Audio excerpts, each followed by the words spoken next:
get out of the bye week? Weekend or week? I guess as a football team. As a football team. Yeah. Gotcha. Yeah. No, I think the main thing is we just got healthy. That's really the #1 thing bye weeks are for, is to get all your guys back that you need. So I think we're going into this game as healthy as we can be. I know you've been asked a lot about Ed. Just how is he continuing to progress? He looks like he's in shape and everything. Yeah, for sure. Definitely in shape. That's not a problem. I'm very impressed that he knows what he's doing out there already. You can tell he's been in the playbook a lot. After watching games this weekend, what was your impression of just overall of college football? A lot of points being put up by everybody. Yeah. I mean, there's a lot of quarterbacks around the country putting up big numbers. That's for sure. But I thought I would like watching the games on Saturday. It was a lot less fun than I thought it was going to be. I'd much rather be playing than sitting on the couch. Joe, y'all been so proficient in the red zone. How big of a thing was that in the off season to, knuckle down on that? Yeah, that was, one of the top 2 or 3 things that we wanted to improve on this year. We were good in the red zone last year, but we were like bottom 10% in the country at scoring touchdowns in the red zone. We were top 25 in the red zone, I think, because we just had Cole Tracy, who made every kick. But this year we've been very good at scoring touchdowns in the red zone. That's been critical for us. We're going to have to keep that going. What do you think the difference is between this year and last year? I think, we could just kind of changed our mindset from, we have points to let's go get 7. Last year we were kind of conservative a little bit because we knew we had Cole. You knew we had 3 points as soon as we crossed 30-yard line, and this year we're going to get 7. Joe, when's your wake-up call for Saturday, and what's players' attitude about 11 o'clock starts? I love them.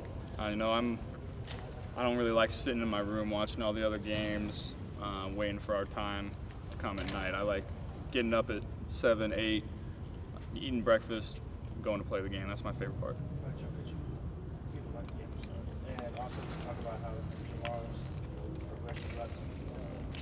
Yeah, he's much improved from last year, and he was a really good player last year.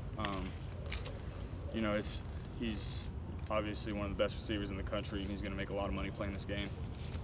He joked that, or maybe not joking, he didn't realize how fast he was in terms of catching balls and just running away from guys. Is that a new gear he's found? Yeah, he's found this new gear that, I never saw last year.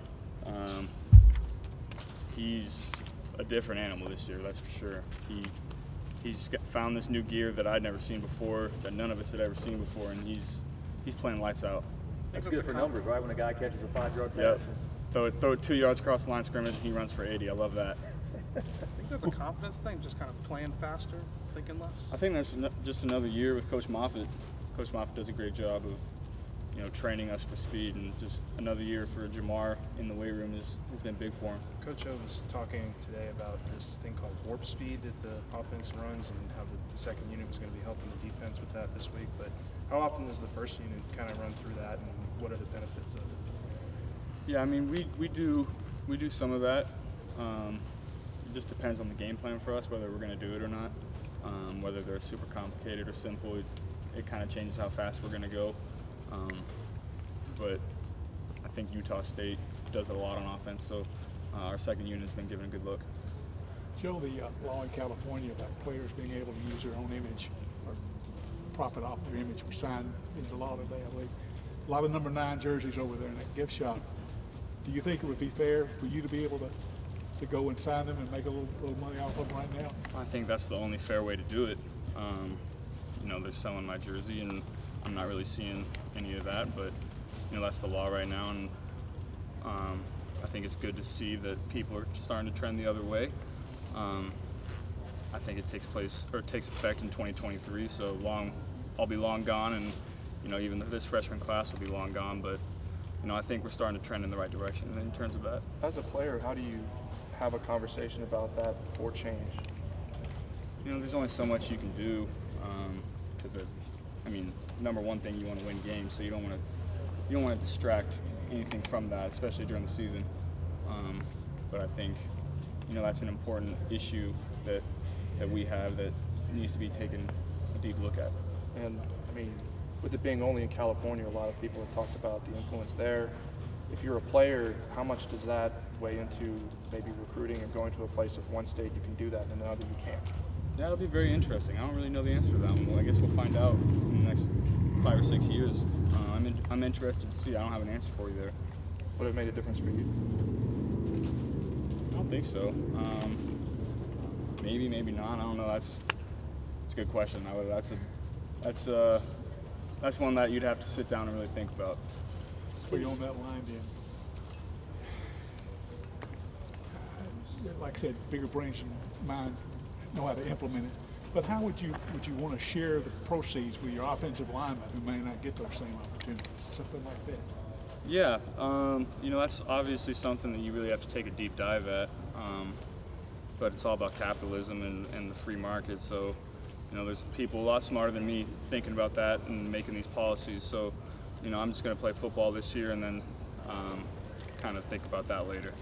Who would you say that, I mean, a college scholarship, you guys are really getting a lot out of that also, right? Yeah, absolutely, for sure. When you play a fast tempo offense, you feel like you got to match them. You know, Utah State, how fast they play. It's hard not to like play. We go. I know you want to score every time, anyway, but you feel like you're getting the scoring match. I think we're going to play our game no matter what. No matter what they're doing on that side of the ball, whether we're stopping them, whether we aren't stopping them, we're going to play our game, go fast, be explosive, take our shots down the field, and try to score points. How much tweaking did you guys do as an offense in the bye week, self-study and just trying to clean things up as much as you guys can, I guess? Yeah, I mean, we tweaked a little bit, but, you know, I think we had a good thing going, so we're going to keep doing it until someone stops us, and then, you know, we'll go from there. But I think we're in a really good spot right now. We're doing some really good things that I'm excited about, and we're going to keep adding things every week, game plan-wise, depending on the defenses that we're going to see. What was the competition like at wide receiver the past week? I mean, guys probably jockeying a little bit to take some of Terrace's reps. Yeah, it's been good to see some of those guys step up, and you know, we have some really good players out there, and you know, we have 3 or 4 guys jockeying for that playing time right now, and I'm excited to see who kind of prevails at that position. How much has your arm strength improved, say, like in the last year? In the last year, maybe a little bit, not too much. From freshman year, it's like night and day. I couldn't barely throw the ball 50 yards back then, but that's just getting older and getting stronger and being in the weight room. What's this I heard about Urban Meyer saying that you used to throw like a girl or something during a broadcast? Yeah, Did you hear about that? Or? Yeah, Coach Meyer always, when he gets a new quarterback there as a freshman, he kind of pokes and prods them to see what they can take, and then if they can go out and execute while he's back there yelling at them. So he kind of mimics environments that you're going to see on the road, and so he wants to see if their quarterbacks can handle it. So he would be back there yelling at me, saying, "You're a D2 quarterback. You can't throw," and just see if you could handle it as a quarterback. Two more for Joe. Joe, you're obviously a student of the game, and I'm sure you're watching a lot of defensive film, but have you seen anything on Jordan Love? No, I haven't watched any of that film. I met him at the Manning camp. He's a great player, great guy. I'm excited to see him on Saturday.